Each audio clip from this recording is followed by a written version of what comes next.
मेरे प्यारे बच्चों, भाषा और व्याकरण की क्लास में आप सभी का स्वागत है। आज हम जानेंगे वाक्य रचना। इसके पहले के वीडियो में मैंने शब्द रचना के बारे में बताया था। आज हम जानते हैं वाक्य रचना। ठीक है, तो आइए जानते हैं वाक्य रचना। देखिए, शुद्ध शुद्ध वाक्य लिखने के लिए हमें बहुत बातों का ध्यान देना होगा, जैसे कि पुनरुक्ति संबंधी अशुद्धियां हो जाती हैं, अनुपयुक्त शब्दों के प्रयोग से भी अशुद्धियां हो जाती हैं, हम संज्ञा सर्वनाम विशेषण क्रिया का अनुचित जगह पे प्रयोग कर देते हैं, इससे भी वाक्य में दोष आ जाता है। अव्ययों तथा संयुक्त क्रिया परसर्ग के वजह से भी अशुद्धियां आ जाती हैं। तो इसलिए ये अशुद्धियां न आए, इसके लिए जरूरी है इसका गहन अध्ययन किया जाए, जो कि व्याकरण के लिए भी हमारे लिए बहुत जरूरी है। ठीक है, तो आइए इसका हम पहला जो अशुद्धि होती है वो कैसे होती है, पुनरुक्ति संबंधी अशुद्धियों के बारे में हम जानते हैं पहले। ठीक है, तो आइए देखते हैं। वाक्य रचना के समय अर्थ की दृष्टि से कुछ साम्यता रखने वाले अथवा पर्याय शब्दों का बार बार प्रयुक्त किया जाना ही पुनरुक्ति कहा जाता है। इस प्रकार के प्रयोग से वाक्य दोषपूर्ण हो जाता है। जैसे, मुझे केवल मात्र 10 रुपये प्राप्त हुए। ये वाक्य क्या है? अशुद्ध है। तो इसका शुद्ध क्या होगा? मुझे केवल 10 रुपये प्राप्त हुए, या मुझे 10 रुपये मात्र प्राप्त हुए। ये शुद्ध हो गया। ठीक है, इसी तरह दूसरा है, कृपया मेरे घर आने की कृपा करें। ये अशुद्ध हो गया, क्योंकि कृपया और कृपा 2 बार प्रयोग हुआ है, तो ये अशुद्ध है। इसको हम कैसे लिखेंगे? कृपया मेरे घर आए, या मेरे घर आने की कृपा करें। ठीक है, अब हम दूसरा जानेंगे, अनुपयुक्त शब्दों के प्रयोग से हुई अशुद्धियां।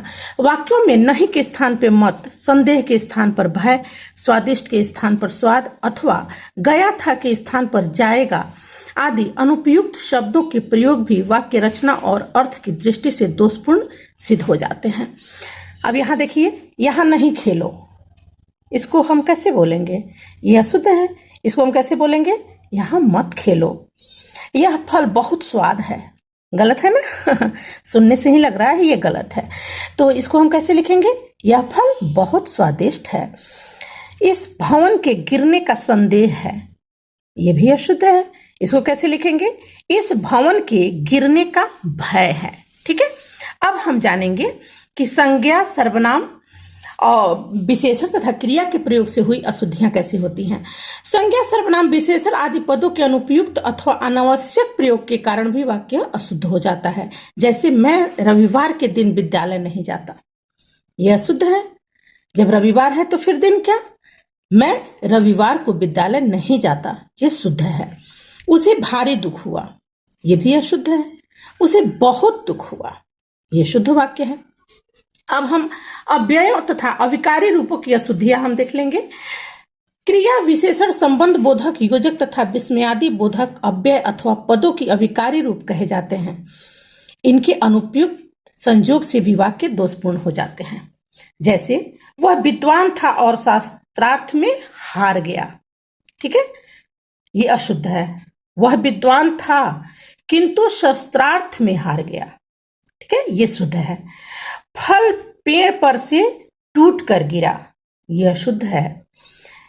फल पेड़ से टूट कर गिरा, यह शुद्ध है। ठीक है, अब हम जानेंगे संयुक्त क्रिया संबंधी अशुद्धियां।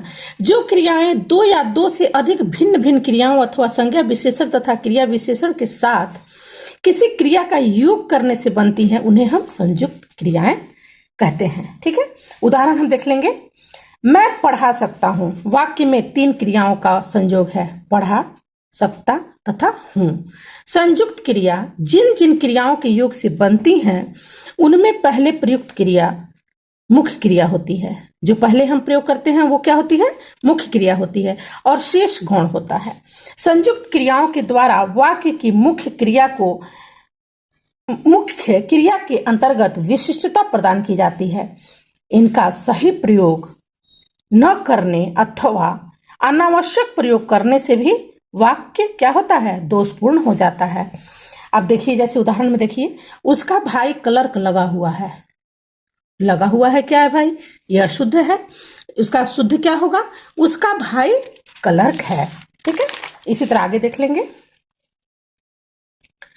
ये देखिए, दूसरा है उदाहरण, उसने मेरा कलम नहीं लौटा दिया है, ये भी अशुद्ध है।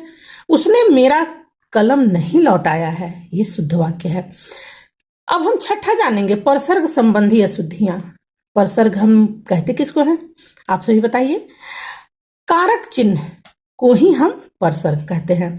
जैसे आपने पहले के वीडियो में मैंने पढ़ाया है कारक ना, उसमें सारे चिन्ह के बारे में मैंने बताया है। कर्तन्य कर्म को करण से, संप्रदान को के लिए, अपदान से, संबंध का के की, ये सब मैंने बताया है। ठीक है, तो परसर्ग का प्रयोग किया जाता है।